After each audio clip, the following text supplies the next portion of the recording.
Hello and welcome to the latest episode of Coach Clubhouse. We are here. It's me, Andy Poppleton, sprints and hurdles coach. Got Mark Hookway, distance coach, and we are joined by a very special guest today. He's a 4 times British champion, over 3,000 steeplechase, multiple GB and England bests, and was part of back-to-back NCA track and field team champion winning teams, which is a pretty unusual claim. And he's now the man in charge of athletics at University of Birmingham. Luke Gunn, hello and welcome. Hi guys, thanks for having me. No problem at all. I've actually, in honour of you, I've managed to dig out my old Bucks, Booster, as it was then, 2004 T-shirt from Gateshead. Your first one, I think. It was my first one. Team together. Yeah, it was. It was my first year at steeplechase. It was humbling. I got beaten by. In fact, it's quite funny. I think Steve Murphy won that day, who's coaching one of the lads now who we've managed to get into Birmingham today at A-levels. And really? I think Steve Vernon was in the race as well. So, and many, many more. Yeah, I remember it well, my first one. Yeah, no, it's good times. So, Luke, you are a man that wears a lot of different hats these days, it seems. Obviously, sort of the common theme seems to be everything based around sort of Birmingham University. So, do you want to give us a quick talk about your route into coaching and what's led you to where you are now? Sure, yeah. So I came back from America on a scholarship and based myself in Birmingham for the latter part of my senior career. And actually quite soon on, probably about a year or two after I got back, I started helping a few guys out, mainly friends that just wanted a bit of advice, not really coaching, if I'm being honest, just I was on a run with them. So I was giving them a bit of advice here and there. And then, over the next 2 or 3 years, I was still competing fully, started to help a few more of the students, not so much ones that were coached by Bud per se, but people that were at the uni, like Johnny Hay, Niall Fleming, who were coached by Mick Woods, so a bit further afield, and then a few of the girls as well. And I guess I started my intermediary role of trying to bring people into the university fold a bit more. We've always been a uni that's had big groups, but there's always been people that were there kind of doing their own thing. Nick Gulab was a classic case of that. He was at Birmingham for 4 years, but I don't think he did a single run with the squad out of his own choosing. So myself and actually coincidentally the guy who's now also an assistant coach at the university, Dean Miller, we just started to kind of try and fix that on the boys' side mainly. And then that then led into a bit more formal coaching. But yeah, the last couple of years I was competing, I was probably coaching about 10 people properly. And then finally I got far too many to do both effectively. And a few pretty big junior names asked me to coach them. And it was actually the perfect timing for me to then retire from athletics and be able to focus on those guys. I couldn't do a session and also watch somebody else do a session at the track at the same time. So I kind of merged over about 5 or 6 years into coaching. And I am a coach first and foremost, but as many of us know, not many coaches get paid to do what they do. So I first started at the university looking after the sports scholarships. I did that for 4 or 5 years. And then the job of head of athletics came up there, which was part-time. So it was a bit of a step down, but I knew that it would give me more time to be with my true passion, athletics. My role doesn't actually specify any coaching within it at the minute, but obviously it does give me a great position to be able to do that and to be at the track and coach. But a lot of it is actually managing other coaches and doing things like today, like A-level results and trying to recruit people in. And then I'm sure we'll talk about, then last year we've also got a bit of a hybrid role now where we've got British Athletics, England Athletics, London Marathon and TAS have put in funding to a pilot study here. So I'm also the Talent Hub manager alongside my head of athletics role at Birmingham as well. And what's the reality, Luke? You mentioned a little bit about your career, but what were you actually doing when you first started coaching? What was your pay, your income then at that stage? When I first started, I was sports scholarship manager, so I was looking over all sports at the university. We were big on hockey and rugby and sports like that. So I was helping those head coaches recruit in, but also TAS, who I know a lot of people know is a national scholarship scheme. We were a hub for Birmingham, so I was managing that as well. So lots of meetings with incredible places like national governing body leads. But I was also really fortunate to then be sat in the same office as physiotherapists, sports physiologists, S&C coaches. So without really realizing at the time, I was starting to pick up on all those, that multidisciplinary team approach to things. And hopefully I came at coaching then, when I did form against coaching, from a bit of a different angle of just the traditional athletics angle. I learned a lot in that role. Really fortunate to do it and got some really good friends. But yeah, my day job income was nothing to do with athletics, and it was I was coaching on the side, as all of us do, and it still is, really, if I'm being honest. It just formalizes I can have those conversations properly. But even the students I coach with, they're still training in the evenings because of lectures and everything like that. So it's still very much day job, and then to the track to coach, like a lot of people. And when you were starting out, I mean, obviously you were coached by you mentioned Bud Baldaro, yourself, who's sort of legend in the sport. What was sort of his influence on you when you were sort of starting out as a coach, and then also when you were building your squad of your first few athletes there? I imagine it's in a way, whilst it's obviously been blessed to have that sort of influence of helping you and guiding you. On the flip side, he casts a mighty big shadow. So how was that? Only figuratively, because he's a tiny little man. So no shadow whatsoever. No, look, everything. He had every influence. I think the reason I have been able to coach is because of the style that Bud coaches. He let all of us, not just me, learn for ourselves and bring things to the table. And he was always open to that, even if it was a bonkers idea, often from me. But you know, that's why we were able to go and meet some amazing coaches around the world to learn drills and S&C and those kind of things, because Bud was so open. There was a lot that I brought when I was coaching that I thought was a bit of a downfall for me from Bud, and we openly spoke about this, that you know, there was times where I felt like I needed to be on a shorter leash, and that Bud wasn't that kind of coach. He just let me run. So I learned that from my American days and scholarship. It's actually that coach over there, we butted heads a lot more, but I got a lot from it.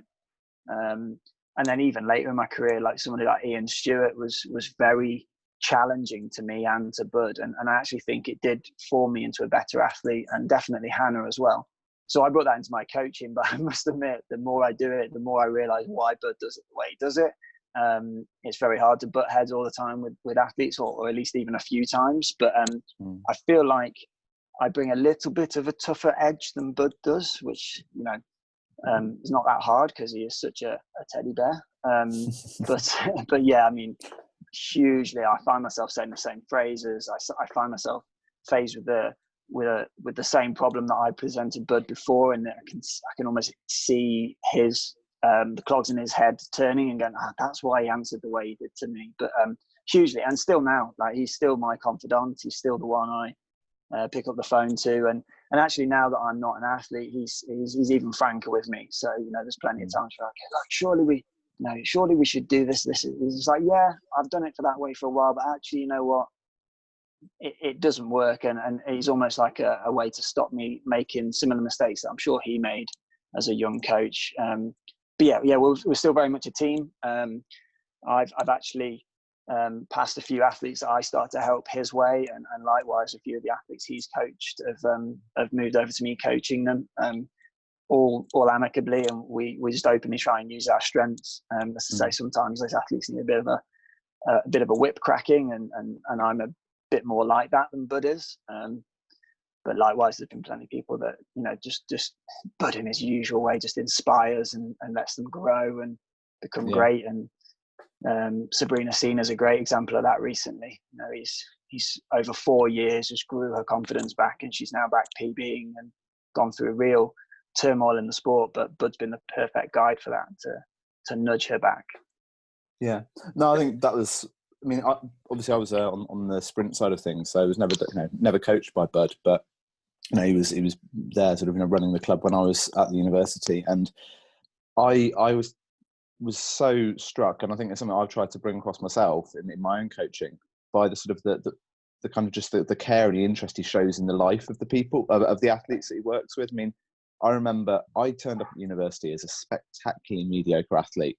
I progressed to a slightly less mediocre athlete, but I think I was running sort of 52 odd on the flat. When I turned up there, I was not the sort of athlete that any head coach is going to get ridiculously excited about joining the team. But I think it was about 4 weeks into sort of having joined the club and all those sort of things, I got struck by freshers flu, as most people do at some point.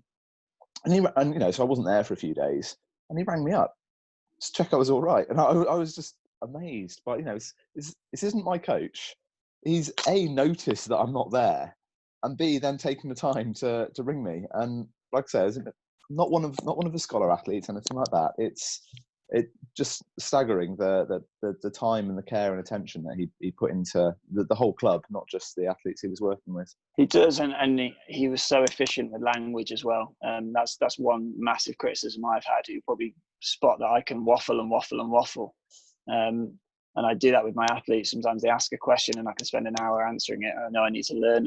But Bud has had this way of just saying a sentence or two, and as an athlete, I actually felt a little bit at the time underwhelmed by the answer, but that later that night I was like, I know exactly what he means now. He's nailed that answer, and that's how he could help so many people. I remember people being critical that he or even people like Mick Woods, that they were coaching too many people, but I can see how they could do it. They lived and breathed it, but they were both efficient in their own ways with language. And Andy, you were definitely fit that mold for Bud, of somebody that was keen and eager, and it was completely regardless. I mean, 52 still very good, but I've seen him help people completely regardless of talent, just because of that eagerness. And he's definitely a coach. You get out what you put in. You give him more feedback, he gives you even more coaching. And he's actually never turn his back on a talented person, but if you don't ask for that, if you don't make a connection, then it's hard for that. It's unreasonable to ask that coach to really connect with you. Yeah. Can I just say, Andy, Luke, Andy's a hurdles coach, and I think what he would prescribe to an athlete, particularly in the sessions, is what the athlete would do.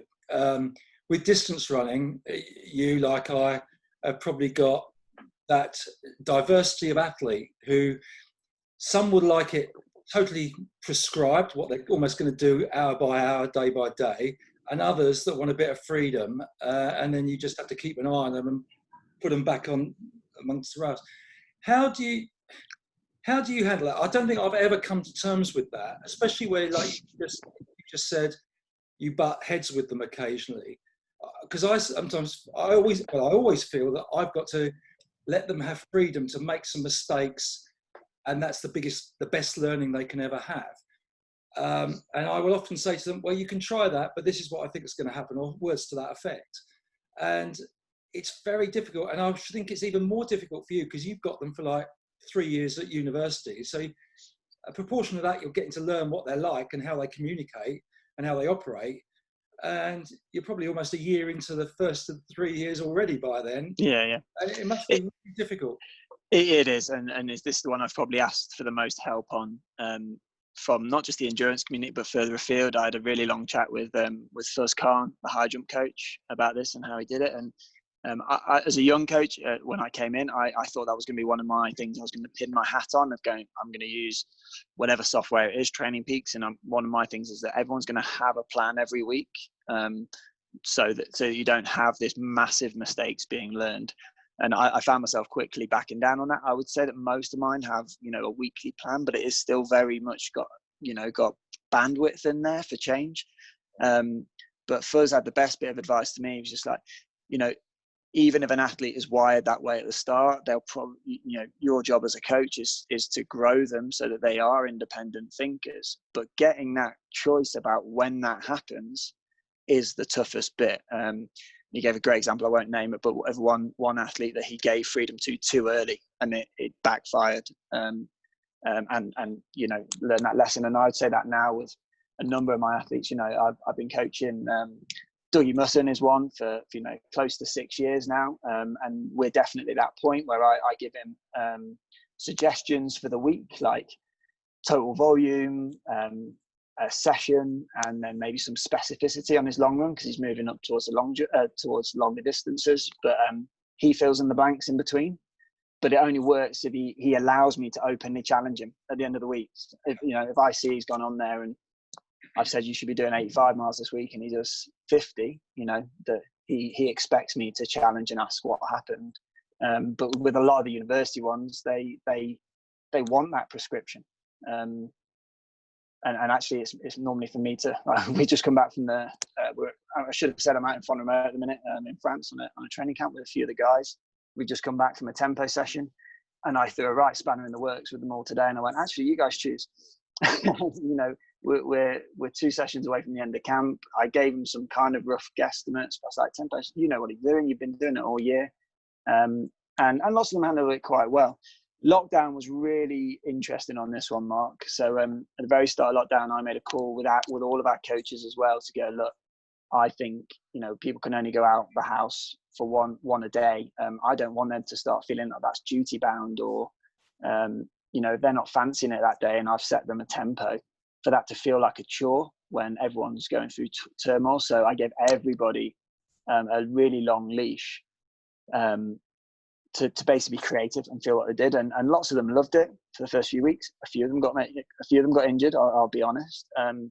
But by week 8, I had all but 3 come back to me individually, separately, to say, oh, can you please set me my training again? I'm getting exhausted trying to come up with this myself, and creativity. So it was a real interesting social experiment in itself. I say 2 of them are still very much on a long leash and they're loving it. But yeah, most people I set at least day to day what they should be doing. Trackside is a completely different kettle of fish though, Mark, as you know, and what we actually end up doing.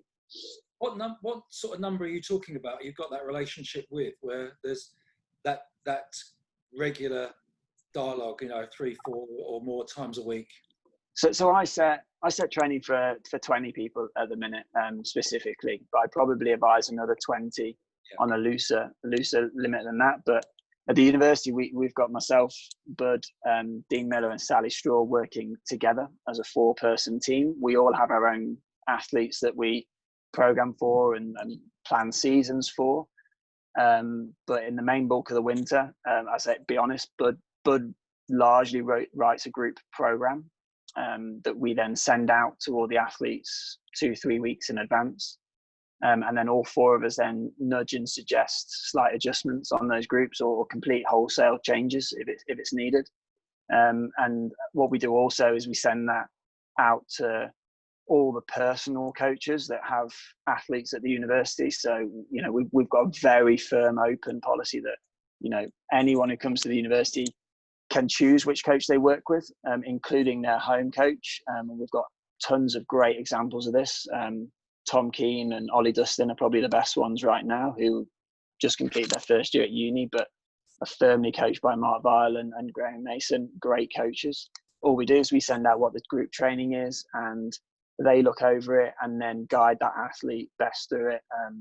Tom's done a lot of the group sessions with us, but then when he went indoors, Mark set him completely separate stuff, and me and Dean facilitate it. Ollie's kept a little bit more towards Graham stuff and jumped in every so often, but we help facilitate that. Mainly because of the numbers. There's just so many, and especially in the first few years, that coach is going to know that athlete way better than we will. And we're trying to avoid those dropout rates at university, and we know a major one of that is getting repeatedly injured in those first few years and seeing distractions. So so we kind of work in a team, and we have group sessions, and we have big numbers show up to them, but there's huge variances in what people do within the week.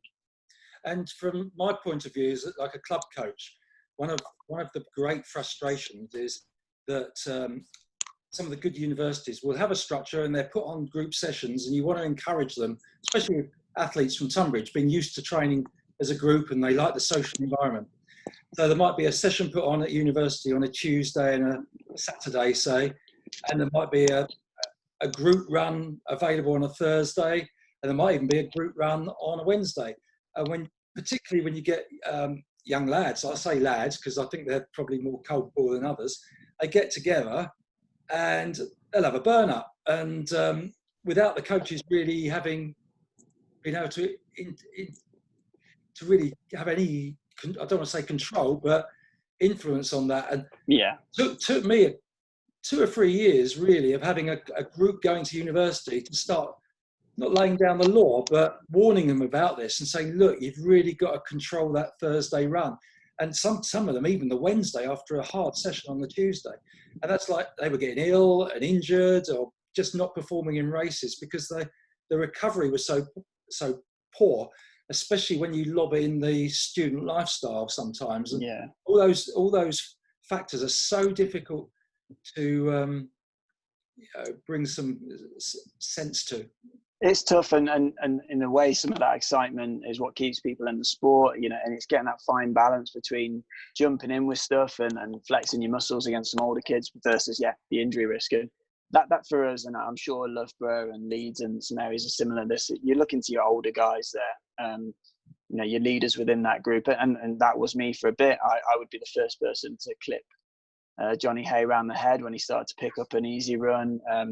But now, now we've got people like Mike Ward, who is like the stoic, respected one in the group, who can call that. And I know other groups do that, but even then, the young kid wants to prove a point. And it's a real tough one. And we have loads of meetings at the start of the year to try and deter that. We've had some of our best guys literally run with the girls group for the first term, just to keep it in check. Some of our girls run pretty damn quick, I'm not going to lie, with the likes of Amelia Quirk and Neve Brown around. But it was just, there's certain tactics in there. And we do a questionnaire with everyone before they even come in to check what their volume's been like, what their training history is, what their injury history is, so that we can have that kind of challenge that I know that, a club coach like you, Mark, would have if you were there, just to say, are you sure 5 reps is enough today?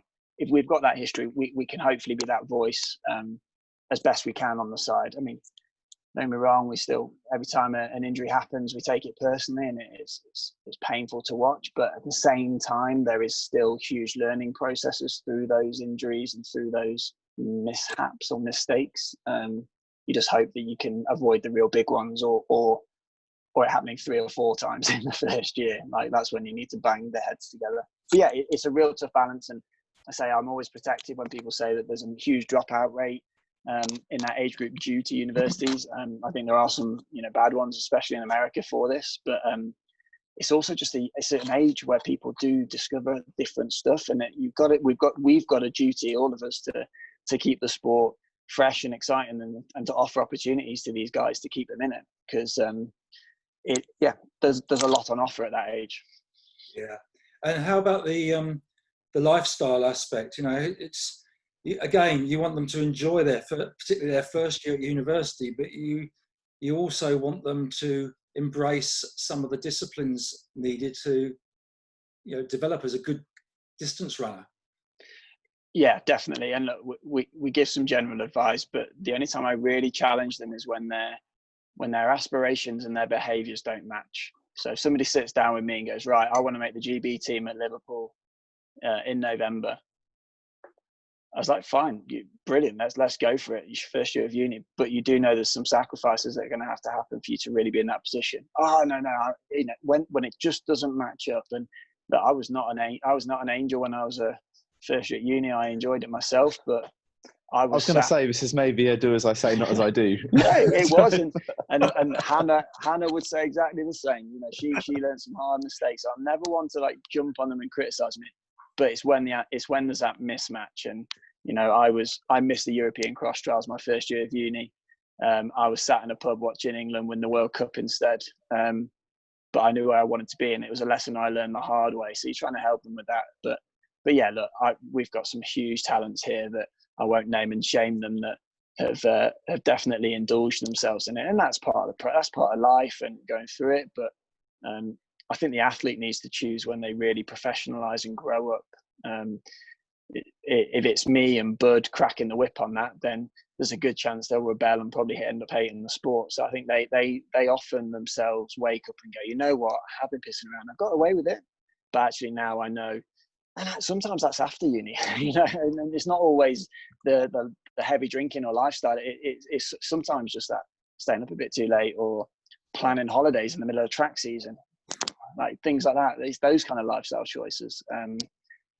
You know, even daft stuff, and I know this sounds really bad, but you know, choosing to go home for the whole of summer when they've left that amazing training group that they had at the university, and you know, there's a lot of lifestyle going in as well as, you know, career as well, trying to get that going, because we don't want anyone to leave uni and not, you know, not have a job that's worth all that tuition fees.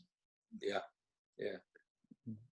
How do you feel like your experience in the US sort of shaped your view on how a university club could be? I mean, obviously they're in a different world in terms of the funding and those sort of things, and then obviously like the incentive to come to the university through the scholarship system that they offer is just, you know, otherworldly compared to what we have. But it's, you know, that was a huge part of your athletics experience, and presumably that has shaped you to some extent. It definitely has.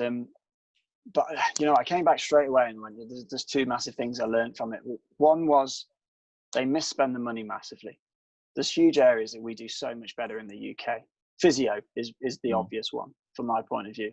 You know, it just doesn't really exist out there. They literally bandage people up and take them through the next session. But even as an undergrad in Birmingham, I was getting better physio equipment. I was just like, we can really beat them on that.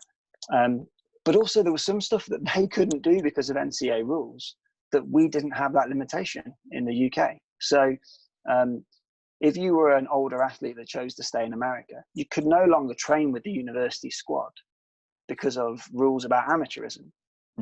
So I kind of went, well, you know, that's a huge thing that we could do at Birmingham, is by having someone like Hannah England staying to train around. We literally recruited other female athletes in to say, well, Han trains here alongside the squad. And then suddenly you got a swell where you had Sarah Tracy and Alison Leonard and Sarah McDonald come through. American systems can't do that. You have to join a pro team to go and do it. And I was kind of like trying to look on the other side and kind of going, okay, what can we do differently?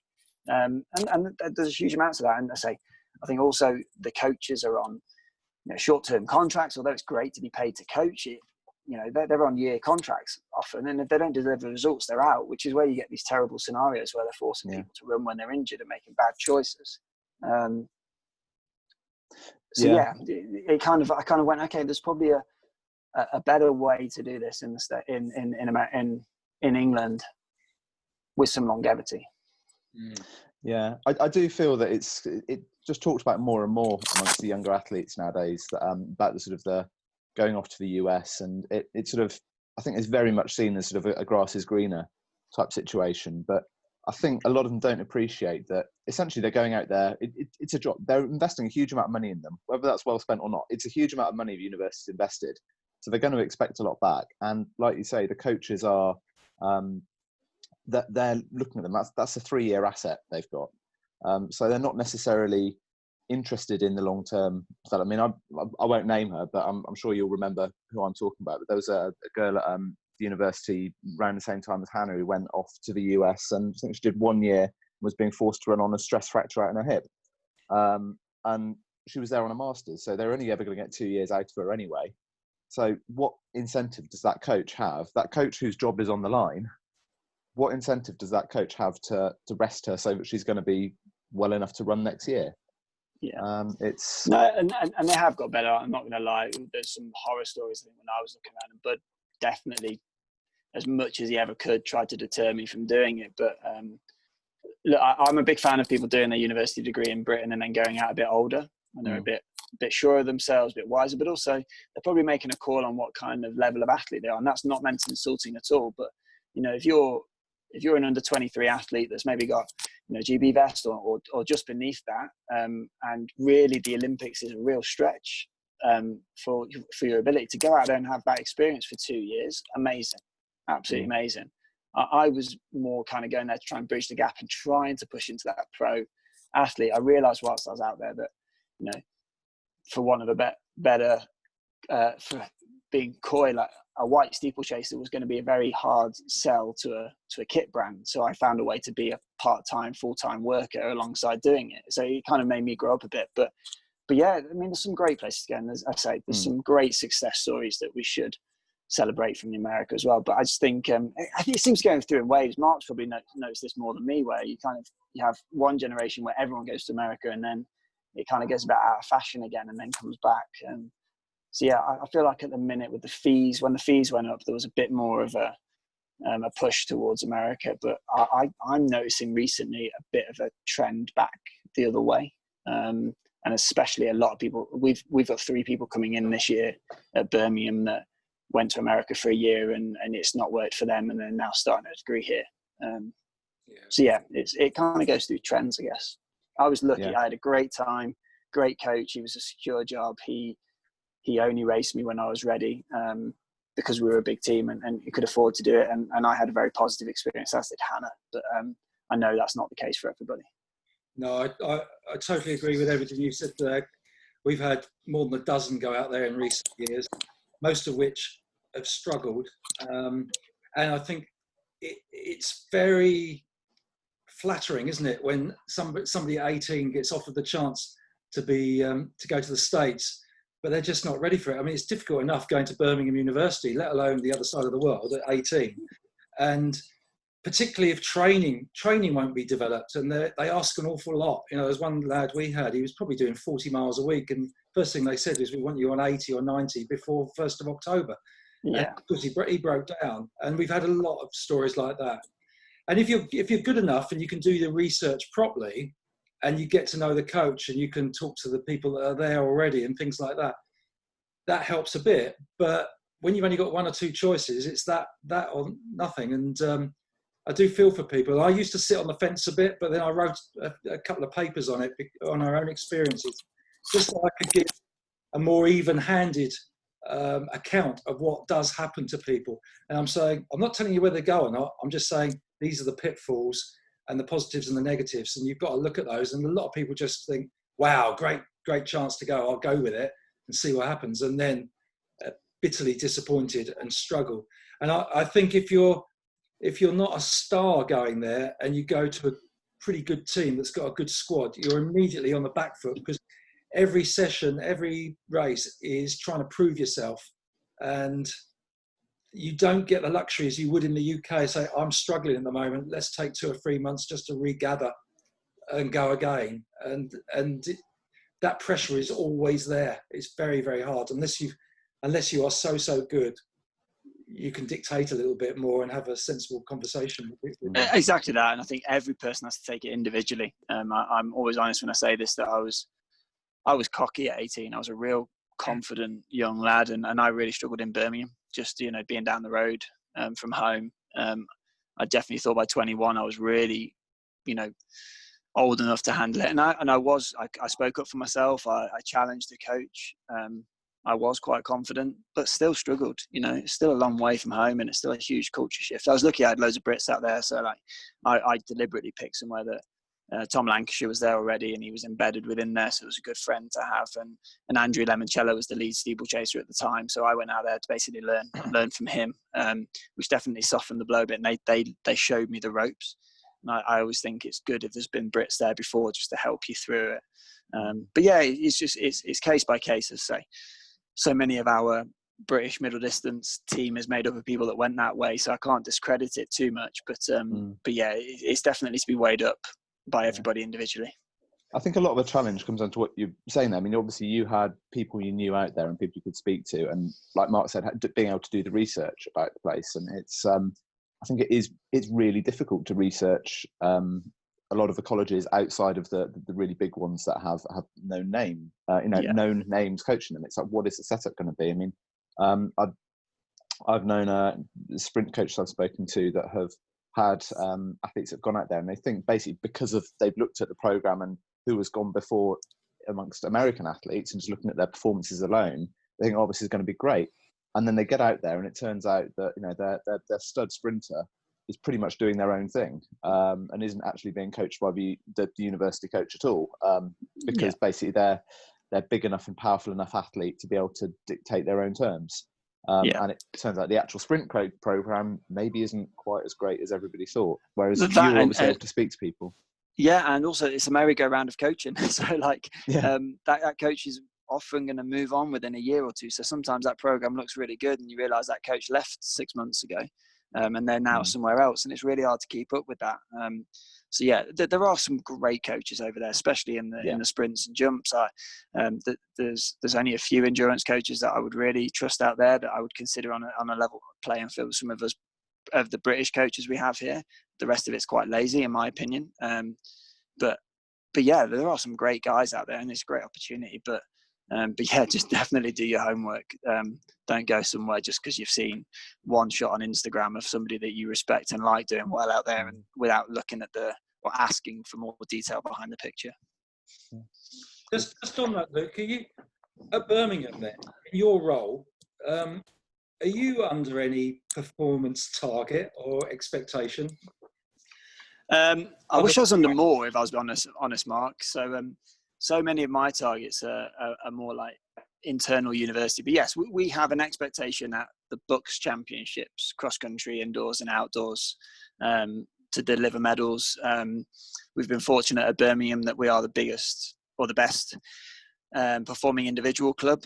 So we pick up lots of medals at those individual champs. Cross country, we had a bit of a blip for a few years, but we seem to be back on track now. But no, we're also really lucky that our performance managers know how good a European junior medal is, or making teams at European cross country, and they're invested in a long time journey. Getting people like Sarah McDonald and Chris McAllister to world championships, and that they're the types of things that they celebrate and sing about. So no, not really. It's more about us having pushing them actually for our processes, get more people onto scholarships, more people into our performance gym, and yeah, that's largely my management upwards, as well as getting new track and things like that. So yes, we do, but if I'm being honest, that they're largely invested in what all of us coaches want to do anyway. Yeah. So in terms of the sort of the overall sort of ecosystem you've got at Birmingham, because it feels like there's an awful lot going on. I mean, obviously we'll perhaps if we finish up with the hub, but obviously we've got the General University Club. You've got your the Track Elite group that you've got, your Birmingham Track Elite group, and then I suppose it's a bit more on the periphery, but I guess you've got the Athletics Academy as well, which is, I guess that's more sort of Hannah's baby. It is, yes. Yeah. Which will probably add, actually, for anybody who doesn't know, although I imagine most of this probably would. The Hannah we're talking about is Hannah England, who's Luke's wife, who's world silver at Daegu, was it? Yeah, it's Daegu. Yeah, it was. Yeah. So kind of not a bad runner herself. She's not bad at all, no. Yeah. So could you, and then obviously we've started with the hub as well, which you mentioned earlier. So perhaps if we kind of finish with that, but could you just talk us through what all of that looks like, and that big athletic space at Birmingham? So the bread and butter is the university. They are our base. They pay most of our wages, but they also draw in the most athletes. So the athletics club itself is 500 members, but 300 of those are into a subgroup called Core Running, who are like a social running group. So, but we've still got 200 members, and I know that's not massive on some club scale, but all the members are obviously between 18 and 25. So it's quite a big group in one area. And that's where we access our facilities mainly. I employ 9 coaches, and then another 3 are completely volunteers. They're on small wages, but they're helping out our endurance and our power side of the club, which is not really split, but that's, we just do it for cleanliness to explain what we're doing. However, we have a number of alumni and graduates from other universities based in Birmingham, either working here or choosing to train here. So a lot of those train alongside those university squads, and we're really encouraging of that, because it adds leadership, aspiration, and also often a lot of assistant coaching from those guys coming into it. The Birmingham Track Elite group is probably the first time somebody's formalised that older group. So this was very much came from the guys involved, around Johnny Davis, Dougie Musson, Patrick Taylor and one of our physiologists, Ollie Armstrong, and it's grown since then. And they kind of realised that although they were training alongside the university squad, they had a very different identity and they were at a different stage of that life, and that they wanted to kind of galvanise that around themselves. They committed to being in Birmingham and to keeping there and training around each other, but that they would hold each other to account, and that inevitably nobody wants to be seen as an 18-year-old when they're 23.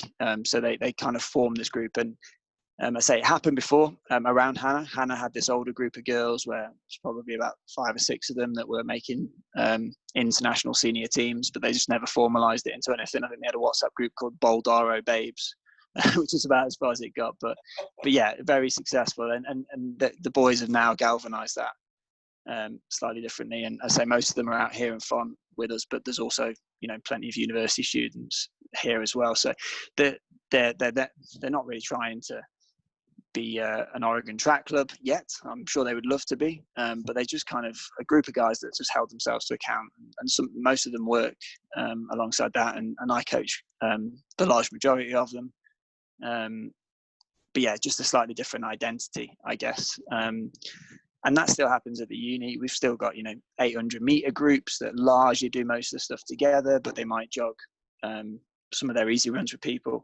But then you'll have the older guys in the uni group as well, who are more 5K, 10K guys that just find themselves training together all the time. And you know, I've even got like a little steeplechase crew, which largely do everything together. But then, you know, once a week we'll do some hurdles slightly separately from that. But I don't coach all of them. In fact, Bud still coaches a large majority of steeplechasers, ironically.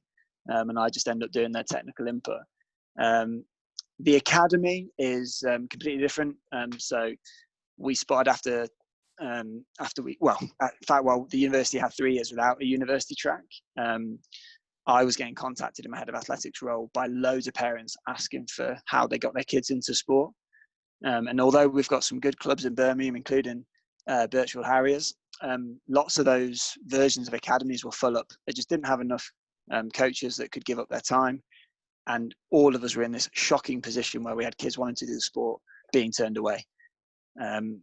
Which is just obviously a crime. So as soon as we opened up the track, Hannah and Dean Miller, who's a 2012 Paralympian who coaches here as well, they established an academy group. So they're not trying to set up a club. They know how much that involved, and that they didn't have the time to give up every weekend giving these kids around. But they also, Dean was working in a school, and Han was obviously passionate about this age. So they set up an academy that, you know, once a week would give kids, and some are in clubs, most aren't, just the opportunity to do athletics. And that's, well, I'm starting to grow more and more. And we use our students at the uni. They're the assistant coaches, and they get lots of experience from that and jump in.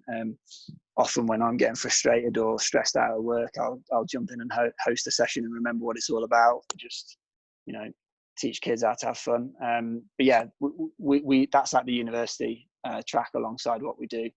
When we do open meets, we deliberately have the full spectrum of events from, I think the last open meet we had, we've obviously not had any this year, but we had a World Championship qualifier in the women's steeplechase. But the day kicked off with a couple of under 11s 80 meter sprints happening on the same track, and then they hopefully stay around and get to see the levels of athletes before. And I think we also had a vet 85 shot put record as well in the same meet from Rosie Trunks. So yeah, I think we just always had some great performances there, didn't you? There's like yeah, Amy we did. Hunt ran, and I can't remember what her time was, but it was absolutely storming, wasn't it? Yeah, she showed up, and it was our first meet, and we didn't have a level 2 permit. We had a level 1, we had electronic timing, but she ran like 12.2 or something crazy.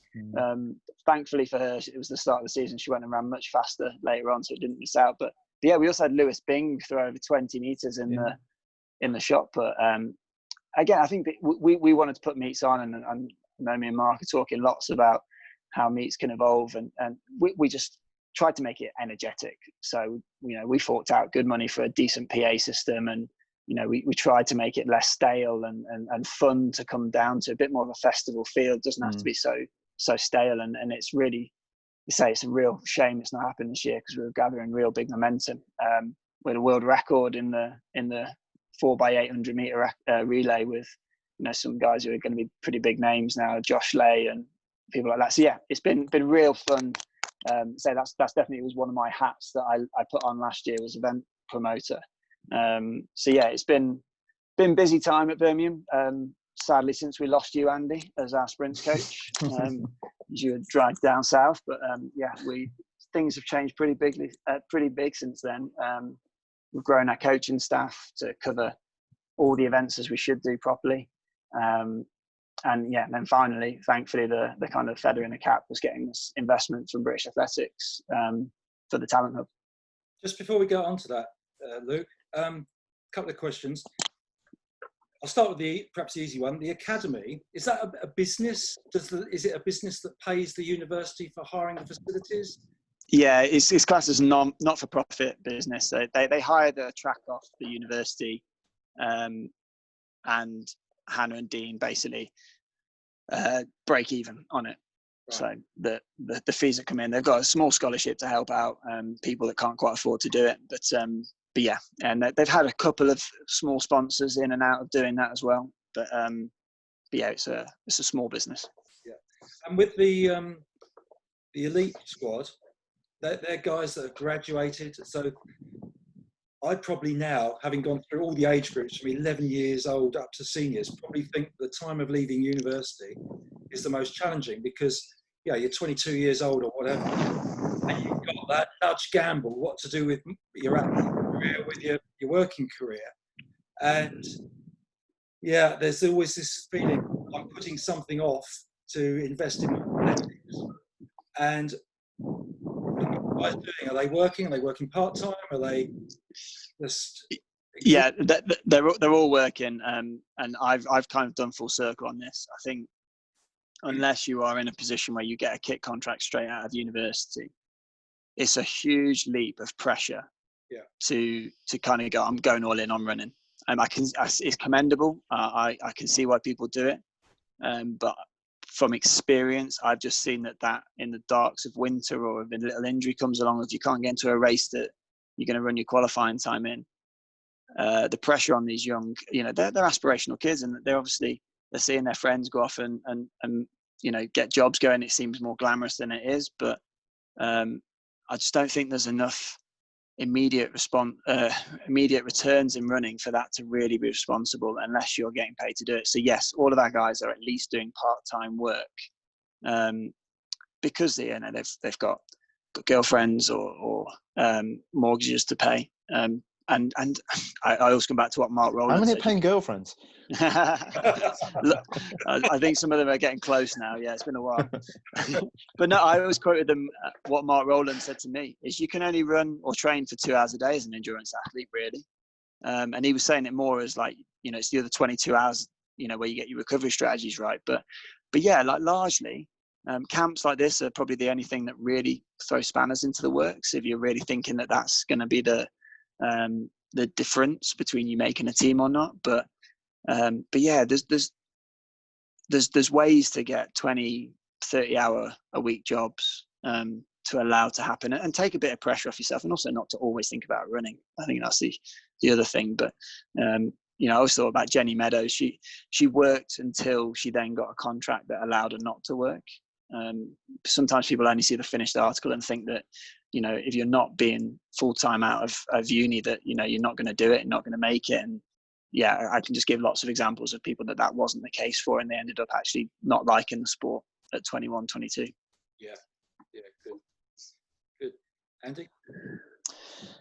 Yeah, so the hub, that's yes. This is quite I suppose it's the feather in the cap now of a sort of a setup at Birmingham. This is the newest edition. So this is your program with England Athletics. There's Birmingham and Leeds. I think you're the two pilots, aren't you, for this sort of this model that, as I understand it, the goal was to sort of, as we've talked about, keep retention in the sport through sort of the university ages and then and beyond, and kind of bring together a lot of support services. But I'm sure you'll be better able to explain all of that than me. So So firstly, amazing, and the opportunity came to us, which is the brilliant thing about it. We didn't pitch for it or anything like that, but I jumped on it for these reasons. It was collaborative across a number of governing bodies that had all put their heads together. So England Athletics, British Athletics, London Marathon, and TAS, and also the universities, both the universities involved, all went into a partnership. We know within our sport that there's, great stuff happening at a club level, and then you've got things like university happening, and largely lots of people don't know what that scene looks like unless you're lucky to have athletes or to have gone through it yourself. And then you've got world-class program, which literally is for the creme de la creme, and it's short term. You have futures beneath that, which looks after about 20 junior athletes, but we know plenty of really good athletes just can't quite get onto that, not because they don't think they're good enough, the federation don't think they're good enough, but just because of the numbers. And there's this big void in between, and all parties acknowledge that needed to change. London Marathon have been doing it for years. They have been putting money into St Mary's. This is no secret now. So into St Mary's, they took that money out, and that's largely where that money's come from for some of the investment into Leeds and Birmingham. They wanted to try different sites with different people involved. But then British Athletics and Athletics and TAS have also put good money into this. There's no prescription for us coaches to hit targets. We were able to form that and say what we thought would work best. And that's what I just described, that our model was open to coaches. We wanted to be able to open doors of the great stuff that was happening. So I had athletes I coached myself that were not students at the university, that I couldn't get in to see our great physios or to meet our S&C coaches because they were paid to do that for the students. Now we've got this funding in, and if they're selected onto the hub, we can basically open the doors of those amazing services that were happening already. And our practitioners wanted to work with those people. They were top class athletes, and they were also slightly more complex problems to solve than just giving an 18-year-old, glute rehab again. So they wanted to work with them, and we were just able to marry it all up. And being crude, the money was just the thing that was missing to kind of justify that. It has meant that I can bring on more coaches at the university. We had some great people working there already that I wanted to give more time to, that could help pull these through.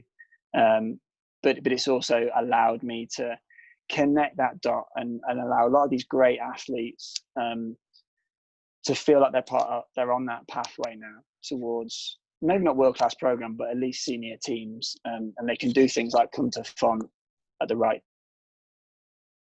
Oh, he's gone. Oh, Luke, we've lost you. Yeah, I'll just pause it. Right, where were we? I think I just said, and the funding part of that then allowed that to happen.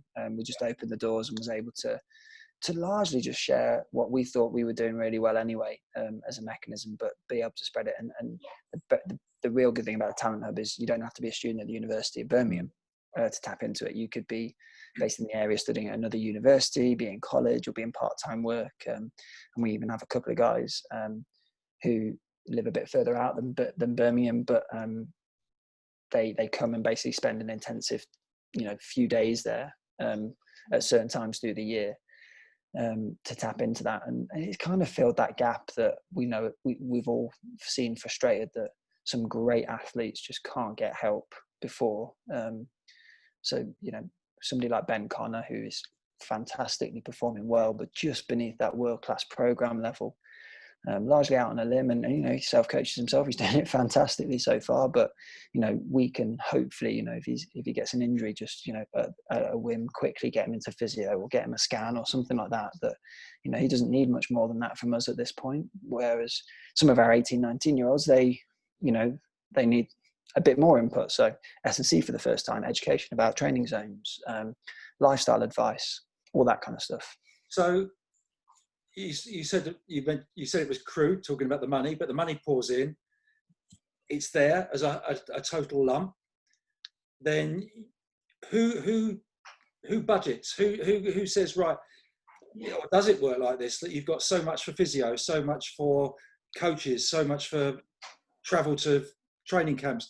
Who controls that budget? And so if somebody says, "Oh, I'm injured, I need a scan. Who makes that decision then to say, yeah, you're in, you can go and have it? And are the athletes known right the way through from a certain date in it, and does it last a year that those athletes are selected and in, or those are the sorts of questions I have. So last year, because it was all done quickly, we largely had a quick selection meeting and selected 30, whereas this year everyone's applying right now and it closes at the 31st of August, and then there'll be a selection meeting and we'll pick the cohort for that year.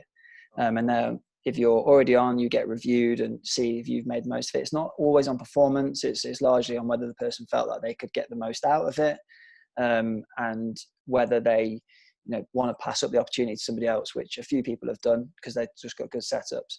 But yes, it's reviewed every year, and people can stay on for an indefinite time, or others, and hopefully, somebody like, I don't know, say a 17-year-old who's based in Birmingham might go and study somewhere else. And they wouldn't stay on at the hub here because they'd hopefully move on to somewhere like Leeds, or hopefully another hub, which hopefully this is what this starts and everyone can move, that we have more of these across the country, because 2 is not enough. In terms of day-to-day management of the program, that's myself in my role of head of athletics overlooking over it, but my budget is submitted and approved to England Athletics, British Athletics and London Marathon at the start of each year. So we know how much we're putting aside to get an S&C coach in, or how much for physio, and then I keep tracks on that through the year to make sure that we spend it, or if there's an underspend, that we can use it elsewhere on something else useful. The athletes themselves, it's not a set program. This is probably the unique thing about it, which is very hard to explain, and it sounds like we're being vague, but every athlete that gets onto the program sits down with a point of contact. And we have a number of them throughout who have been trained on how to sit down with a coach and athlete to talk through this. So I'm one of the point of contacts for the guys, none that I coach. We sit down at the start of the year, and essentially there's a form that we go through which asks a simple question of, what do you need? Not, right, you need to come in and you need to do S&C 2 times a week. We need you to see the physio at least 12 times through the year, and we want you to attend all these workshops. We ask them what they need. And no person has got the same program, same service level agreement. They get at the end of that kind of an agreement. Okay, this is what it looks like your priorities are. Largely that's for me to then sign off and then try and deliver as much of it as possible to them. So some guys had their own S&C coaches externally to us that they were happy with. That was fantastic. And they wanted to spend the money on one altitude camp and a biomechanical assessment. So we tried to facilitate that. Lots of other people wanted the world. They wanted absolutely every single one of it, and they couldn't prioritize it. So we went back and spoke with the coach and with the other points of contacts and went, okay, these are going to be the 3 priorities for you: S&C, physio access, and workshops. And they know exactly what they can tap into. Through the year, we can review that, seeing on what's needed, but largely it's to add on to what the coach and athlete are already doing. We do obviously have coaches involved, and we have a program that the university sits alongside doing stuff, but we're looking about opening doors that could potentially be those bumps in the road that push people out of the sport. Yeah. And is the budget allocated equally amongst the 30, or does that depend on requirements? Good question. No, it's not. If I'm being honest, and it's not necessarily on performance level either. So some of the guys on our program are also on futures and on a scholarship at the university or another university. So they might be some of the best performers on our program, but they already have physio paid for elsewhere, S&C paid for it. There's no point us double paying. And that was my biggest frustration as head of athletics before this came along, was I'd have somebody like an Izzy Boffey who's on multiple programs, who could get everything that she needed, but she didn't need any of it at that time. She was ticking along nicely, didn't need to see a psych or nutritionist. But we would have people within our program that would be a huge benefit for, but because they didn't have the status of a scholar, they couldn't access it, even though Izzy wasn't going to.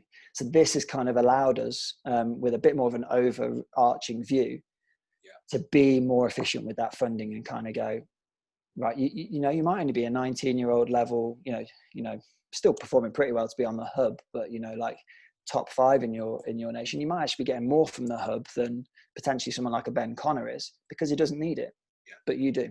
And that's hopefully what this has allowed, by having good people on the ground that know the sport and then know the age group of what people might need. And what range of events does it cover? So it's dominant on endurance because of the funding that London Marathon have put in. But we at Birmingham had, I think, 30 total, and I think 8 of them were non-endurance athletes. Just because of the demographic we had in Birmingham at the time, it was, I think, 4 sprinters and 4 mainly high jumpers actually at the time. And I think Leeds has got a few throwers on there as well.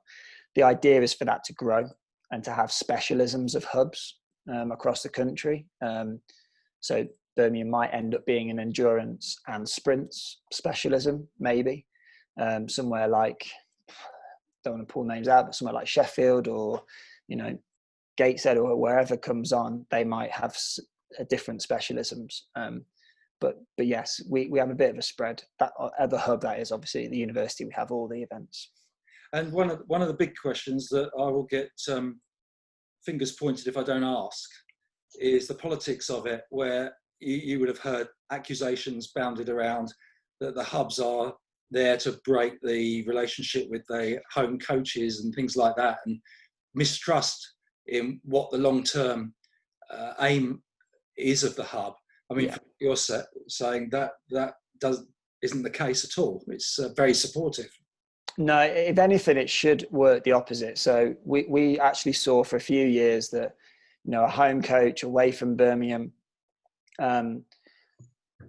because they're not eyes on the ground all the time, that the athlete might feel that they're missing out on some benefits by not moving to another coach like myself to access S&C or things like that. This actually does the opposite, where it means that we can formalize that the physio can get on the phone to that home coach and give a review of what that physio appointment had just happened there and then, and be informed. It's not that just because I was able to bump into them in the corridor and have that conversation that I knew more than they did. And we've just been able to formalize that and also open those doors again. So there is, you know, I said this for years, Birmingham was the best kept secret in athletics in this country. Hannah chose to be here rather than use world-class funded physios and things like that, because it was her team. And we're hopefully now able to open that to people. But yeah, my remit, Dean Miller's remit from an endurance point of view is to talk to personal coaches. It's a short-term game. You'd be a fool's errand to try and poach athletes. No one wants to be accused of that anyway, but I know, for instance, Tom Keane is coached by Mark Vile at Cambridge, and that he is going to have some good athletes coming through there for a while. So build a relationship with them. And as I said at the very start, I've got 20 athletes I'm more than happy with. No one can coach everybody. You'd be a fool to do it. So yeah, I can only speak from experience. That's never been mentioned at any point of the hubs. And I hope it's seen the opposite way. As I say, most of what I've mentioned in support is there is obviously conversations I can have with endurance athletes, but formally it's more the support services and open up those doors to allow that coach and athlete pairing to continue to grow through those formative ages. Yeah, very good. Yeah, I think what sounds really good about it, I mean, I think the support services side of things are the sort of things that you're not necessarily, in terms of face-to-face side of it, you're not necessarily needing it day to day in the same way that you would a sort of a coaching relationship. So I think the idea of having that hub where you're offering that out in the sort of, you know, big radius of the area, I think that works really nicely. And because I do sort of think, say you're, I don't know, up in, so, you know, 30 miles away or so from Birmingham. Now it may be that in the past people would have looked at, okay, if the only way I can actually get into that sort of thing is to go and actually train out Birmingham. But if you're kind of within the radius of that hub now, then you can still get access to those support services and those sort of things that can be really beneficial, because, you know, it's just every now and then you're going there without uprooting that entire athlete's life by them thinking they've got to actually relocate and be based there all the time for training. Yeah, and I say, like, don't get me wrong, there are still lots of pieces of the jigsaw that also need to be filled in terms of coach education, development, and mentoring. Like, I keep batting it back that, you know, we're really fortunate to be given a fair bit of money to help these athletes out, but we cannot be the one-stop shop for everything for athletics. Like that also needs to be added onto the picture. And it'd be arrogant for me to say that I can mentor all those coaches on that program. Fuzz Khan is on there coaching a few high jumpers. Like, there's not much I can offer that, but I would hope that I could pull Fuzz in to talk to some other coaches and work on that program. But you know, there's lots of things available. I know you and I, Andy, share a passion for growing ourselves as coaches through podcasts and conferences and things like that. But I still think that needs to be done. And the webinars have gotten better by England Athletics. I think that's probably a way to move forward. And we need to do that as well. But also throughout the age groups and specialisms, I'm very aware that, you know, when Han has her academy kids, that is not my forte. I am no expert in how to coach a 15-year-old fundamentals or movement patterns. My age group is 18 plus firmly, and I speak to, you know, people that have worked in that age group throughout. But yeah, I would hope that it opens up. I would when they came in, we knew that the funding to do it properly at the hubs probably needed double what it was, and I would always bang on that we still put too much onto sports services and not enough into coaching. But it'd be hard to put lots more money into coaching at the hub right now without that feeling of okay, they're there to take on lots of athletes. Most of the guys I employ are coaches, but lots of the roles that they do for the hub are more liaison points and working like on our youth talent program as mentors. The coaching they do is still very much on the side to that, which I think is the model that the best model we can approach with at the minute. It's much easier to open the door to a physio than to, you know, try and pay 3 coaches or 4 coaches full time at the minute. That's just the situation we're in at the minute. I don't know what the answer is actually, whether full-time coaching is the way to go. I think it needs to professionalize, but I think to do that, then coaching needs to be more of a business run, which is probably where Mark would come in, rather than relying for handouts from a national governing body that's susceptible to cycles every 4 years. I just don't think that's the best way for coaches to be employed. Yeah, no, I completely agree, and it's something that I've often sort of said to people. I get a bit frustrated sometimes when I see a lot of the talk about how money is divvied up from the top, and the suggestion about how you know, it's such a shame when there's so many volunteer coaches, because you actually sort of think how small you would have to cut those slices of the pie for it to actually trickle down to there. It would be meaningless. So I think if we're going to see a big shift in terms of the professionalization of coaching, for me, that needs to be bottom up rather than top down. Yeah, it was funny early in lockdown. I had a reporter for two of the national newspapers contact me who live locally. Just got in touch with a few of the local clubs, and one of his questions was, Mark, how long do you think Tunbridge AC can exist in the current situation? What do you mean by that? He said, well, financially, when are you going to run out of money? And for the first time, because Andy and I have spoken about club development, and it came down to almost running an athletic club like a business. But for the first time, I realised that because we're all volunteers, there's no money involved in being paid out. There's no furlough or anything like this.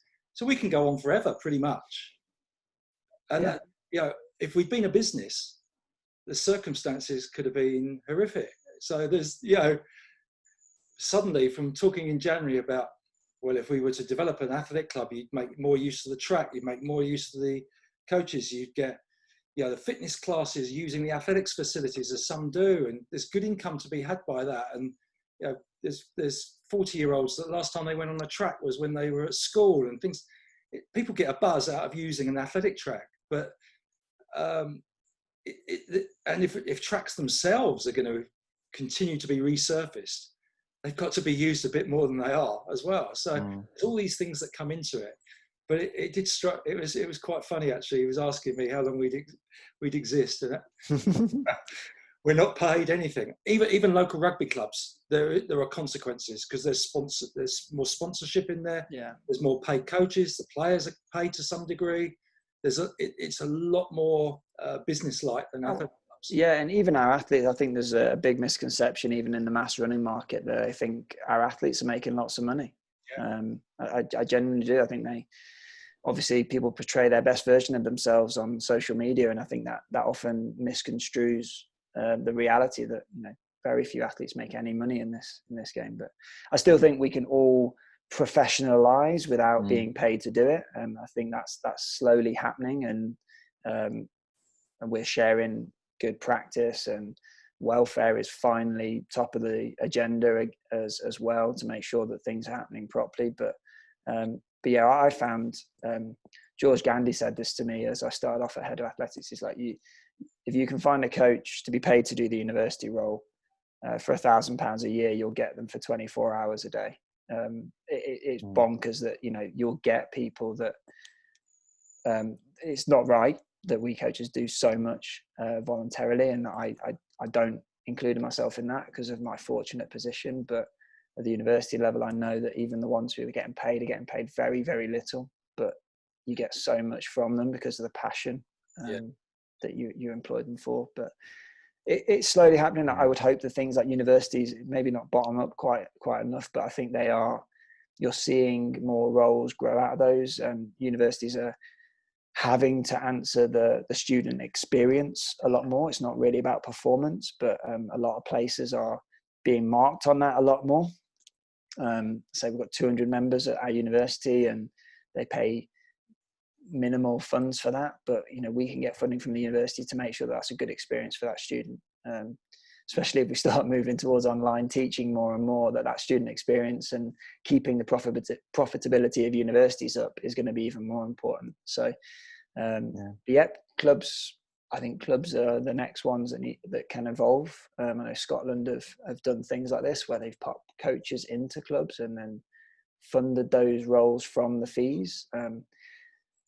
So many clubs still only have their annual fees at £20 a year, and you can't grow much off that. But I'm sure lots of people would pay much more for their annual gym club membership if they knew that they were going to get some quality service back from that. Maybe that's not coaching, but maybe that's good level events at the meet at the track for all. Throughout the year. But yeah, there's always ways. I've said the same to the BMC for years, put the membership fees up and you can make those events even bigger and better. I think people would pay it personally. So yeah, I think we need to move out towards where triathlon is really. We should be looking at that a bit more. Yeah, good. Yeah, no, I think event promotion, I think there's certainly an awful lot more that can be done there. And I think not sure to what extent you saw much of. I know some of your athletes, or athletes you're involved with at least, were down there. But we had the Tunbridge Invitational last year, which Mark and team around him put a huge amount of work into that. But it was a real carnival atmosphere, and it was interesting. I saw a interview with Guy Learmonth a little while back, and I just sort of put the question in. So what was your experience from that? What did you find? And he was saying that it was genuinely his favourite race he's ever done in terms of experience. Not favourite race in the UK. We're talking like favourite race at all. Yeah. And you kind of think this is just something that we've done a 6-lane track at in a small town. It's what people want, and it stumbled on me that before Tonbridge and other places like Highgate started doing things. I was seeing Brits pay good money to go all the way over to Belgium. And I couldn't quite put my finger on why until I worked out. It was just that vibe. They wanted to feel like they were going to something exciting. And sometimes that is to go to a different country, and I get that as well. But often it's just about, we said, like, trying to keep these guys in the sport at that age. You want to be able to shoot for something that's exciting. And that often means, running fast or, going to somewhere with an atmosphere. And me and Mark have spoke about this. Lots of people want to know who's in those races, and that's what they did it differently in Belgium. They had a live entry list, so there was none of this guessing around. I know back in the day that people could show up to a league race and get a good race because there wasn't much options, but now there's so many options out there that you almost have this fear of missing out, that you go to an event in Trafford and your biggest, opportunity to run fast is actually in Watford that day. And I think we just need to be open about where things are going, but also innovate and get people along in the journey for that.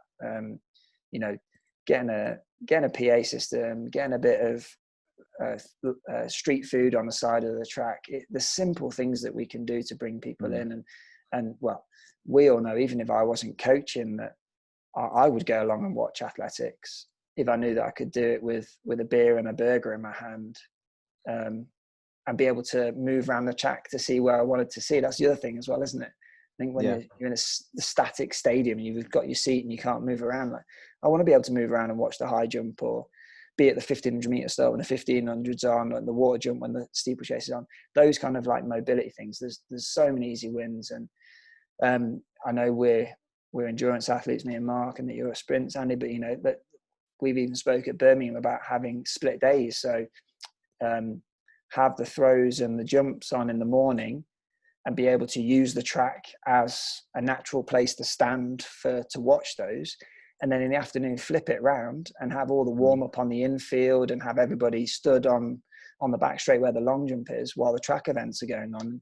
Being clever with the space. We're far too static, and you know, you have to get the officials involved to do that and to do it properly. But you know, I think there's enough of us wanting to do that and to innovate. And I know my athletes will jump at any meet that Mark puts on now, because they know that they're going to what they can expect. Just like Highgate and all those. And I know that we need to do that, and we need to have the federations allow us to go where the athletes want to go. They can't just keep saving the events that people don't want to go to just because of history. I'm sorry to say, but yeah, we need to follow the athletes' feet. No, absolutely. So, well, that's great. Mark, anything else from you? No, it was really good. Yeah, fantastic. Thanks, Luke. No worries, guys. Good to chat. Yeah, sorry about the cut off halfway through, but no, it's quite all right. So no, let's say, thanks so much. It's been really, really interesting. Do you want anything you want to plug in terms of you or the club or anything like that? No, I think I've spoken far too much about Birmingham, but thank you for that opportunity. Hopefully see you guys back shortly, especially at the Bromley invite coming up, Mark. Hopefully we don't get quarantined. We're watching it very closely, the French developments, but we might have to make a hot foot out of here. But thanks, guys. Thanks for the opportunity, and keep doing what you're doing. All right. Okay. Take care. Thanks very much. Take care, guys. Andy's going to wrap it up, aren't you? Yeah, I've got a pre-recorded finish now. After completely botching the last attempts to do one live, I've got a pre-recorded. Find us on. Okay, brilliant. Section. So. Thanks a lot, Luke. See you guys. Take care.